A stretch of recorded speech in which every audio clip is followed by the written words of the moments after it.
पहन के टहर। हाँ बड़का भैया,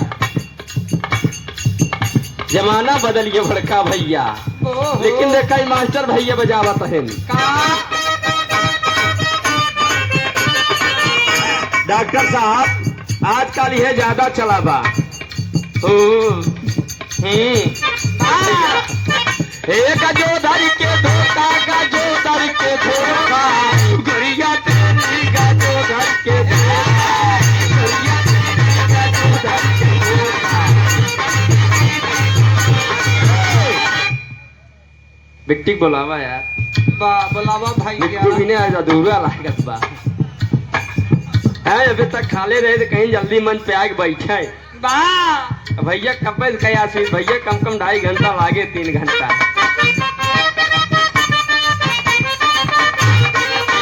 हे गजबे के रूप तो हर गजबे सूरतिया तवलो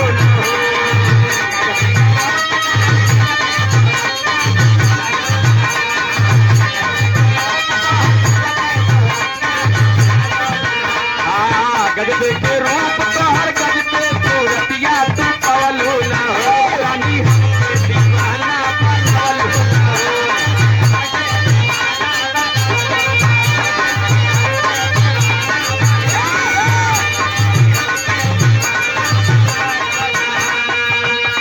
ना जो दर के धोखा का जो दर के धोखा गरिया देवी का जो दर के।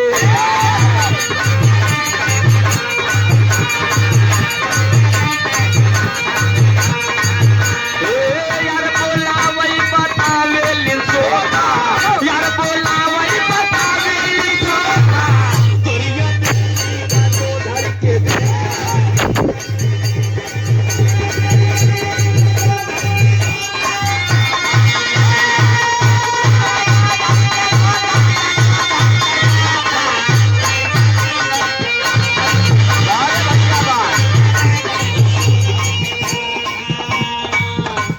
भैया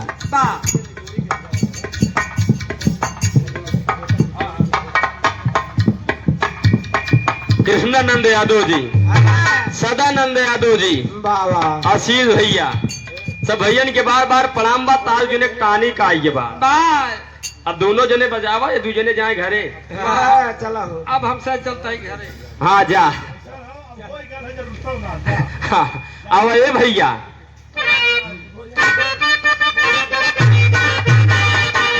अब बाबा देखा पुरनकी में एकदम बुतवा पारे तवन के कटके बहाना।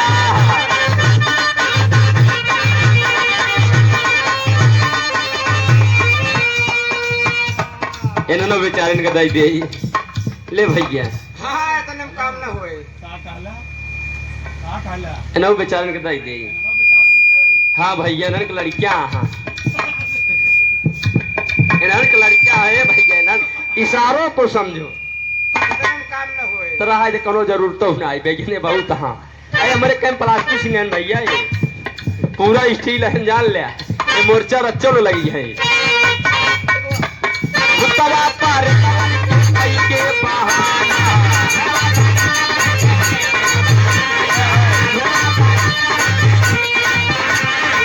काऊ न ठारे बनावई न खाना।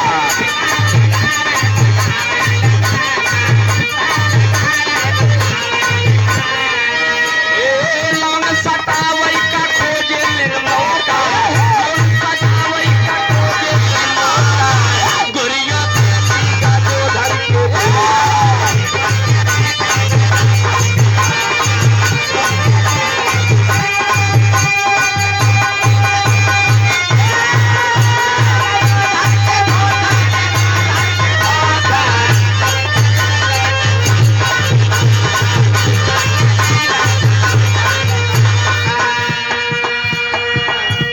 का पहले के जमाने में का रहन का बाबूजी चला जाए देख के चला में शादी सेट हो जात रहन।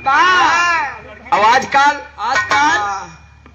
लड़कियां कमात हो भैया अपने पैर पे खड़ा हो।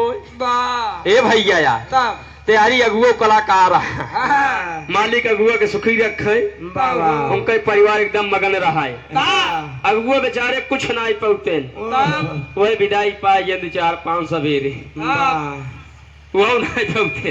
ए बड़का भैया या हाँ, फराने लड़किया बा ये जान ला गबा कमाए 2.5 साल हो गया घरे लौट के नहीं आए बिया। तो लोग विचार के लड़की को आरे कि लड़कियां लागत बा कमाई ले, हाँ, घर परिवार चला ले, शादी सेट हो गया प्रधान जी, वाह, अशोक प्रधान जी शादी सेट हो गया। वाह, दोनों प्राणी लागे न बतलाए। हेलो, हाँ जब राती में 11 बजे का अम्मा बाबू खाए ले, डॉक्टर साहब ध्यान दे। हाँ, अम्मा बाबू खा लेन घरे सब भी लेटा हाँ। अम्मा भले यहाँ का होत बा। अब घरे वाले सोचा था लागत बा मेरे बेटा लागत का रहान है, हो सका चुड़ैल उड़ैल पकड़ ले हो, तब हो। थान और लाग हो और का होत बा। हाँ भैया थान पकड़ ले। ए भैया यारी माई बाबू परेशान, लड़किया जब किनारे का कहा दुल्हन ए दुल्ही, अब हमका तो से मिलने के बा, अपने घरे का रास्ता बतावा, चौराहा कौन परे, रास्ता कौन परे, घर द्वार कैसे बा।